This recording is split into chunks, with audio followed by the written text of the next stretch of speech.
கூட்டு வட்டியில இந்த மாடல் கொஸ்டின் எக்ஸாம்ஸ்ல அடிக்கடி கேட்கறாங்க.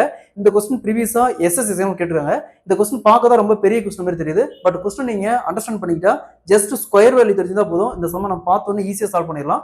அதாவது ஒரு குறிப்பிட்ட அசலானது ஒரு குறிப்பிட்ட கூட்டு வட்டி விகிதத்தில் 4 ஆண்டுகளில் 15,000ஆகவும் 6 ஆண்டுகளில் 25,350ஆகவும் மாறுகிறதெனில் ஆண்டு வட்டி வீதம் கணக்கிடுறாங்க. ஸோ இந்த மாதிரி சம் கேட்டாங்களா எப்படி குயிக்காக சால்வ் பண்ணலாம்னு போகலாம்.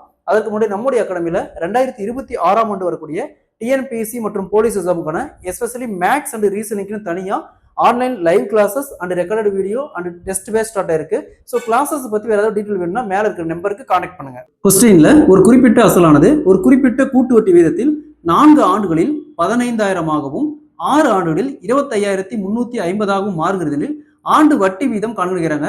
கூட்டு வட்டியில இந்த மாடல் சம் கொடுத்தாங்களா? ஃபர்ஸ்ட் கொடுத்துருக்கிற ரெண்டு வேல்யூக்கு ரேஷியோ எடுங்க. ரேஷியோனா இருக்குலயே சுருங்கி ஓடியும் சிம்பிளிஃபை பண்ணும். 0க்கு 0 அப்படியே கேன்சல் பண்ணலாம். நெக்ஸ்ட் இங்க 5ஆல கேன்சல் பண்ணா என்ன வரும்? 300 வரும். அதே மாதிரி இங்க 5ஆல கேன்சல் பண்ணா 507 வரும். ஸோ இதுக்கு மேல சிம்பிளை பண்ணலாமா? 3ஆல கேன்சல் பண்ணலாம். 3ஆல கேன்சல் பண்ணா என்ன வரும்? 100 வரும். அதே மாதிரி இங்க 3ஆல கேன்சல் பண்ணா 169 வரும். இதுக்கு மேல எதுவும் சுருக்க முடியாது. நெக்ஸ்ட் இந்த ஆண்டுக்கு டிஃபரன்ஸ் பாருங்க. இங்க 6 வருஷம், இங்க 4 வருஷம். ரெண்டுக்கும் டிஃபரன்ஸ் 6ல 4 போச்சுன்னா 2 வருஷம். 2 வருஷம் டிஃபரன்ஸ் வந்துச்சுன்னா அப்படியே ரூட் எடுக்கணும், ஸ்கொயர் ரூட் எடுக்கணும். சரிங்களா? 3 வருஷம் டிஃபரன்ஸ் வந்துச்சுன்னா கியூப் ரூட் எடுக்கணும். இல்ல 1 வருஷம் மட்டும் டிஃபரன்ஸ் வந்துச்சுன்னா அப்படியே டைரக்டா போட்டுக்கலாம். சரிங்களா?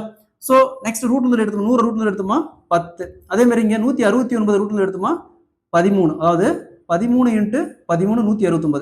நெக்ஸ்ட் இந்த ரெண்டு ரேஷியோக்கான டிஃபரன்ஸ் 13ல 10 போச்சுன்னா 3 வகுத்தல் ஃபர்ஸ்ட் வேல்யூ. எப்பயுமே வகுத்தல்ல ஃபர்ஸ்ட் வேல்யூ போடணும்.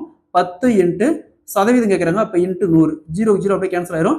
3 × 10 30%. ஸோ வட்டி வீதம் கூட்டு வட்டி வீதம் பார்த்தோம்னா 30%. Option A is the correct answer. So இந்த மாதிரி கொடுத்தா ஃபர்ஸ்ட் என்ன பண்ணணும்? சுருங்கியோட அதாவது ரேஷியோ கொண்டாடணும். அதாவது சிம்பிளிஃபை பண்ணி ரேஷியோ கொண்டாடணும். நெக்ஸ்ட் இங்க 2 வருஷமா இல்ல 3 வருஷமா இல்ல 1 வருஷமா அப்படின்னு பார்க்கணும். 2 வருஷமா இருந்தா ஸ்கொயர் ரூட் எடுக்கணும். 3 வருஷமா இருந்தா கியூப் ரூட் எடுக்கணும். 1 வருஷமா இருந்தா அப்படியே போட்டுக்கணும். சரிங்களா? நெக்ஸ்ட் இந்த ரெண்டு ரேஷியோக்கான டிஃபரன்ஸ் 1 வருஷமா இருந்தா டைரக்டா டிஃபரன்ஸ் எடுத்து போட்டுக்கலாம். இங்க 2 வருஷம் ரூட் எடுத்துட்டு அதுக்கப்புறம் டிஃபரன்ஸ் கண்டுபிடிச்சு போடணும்.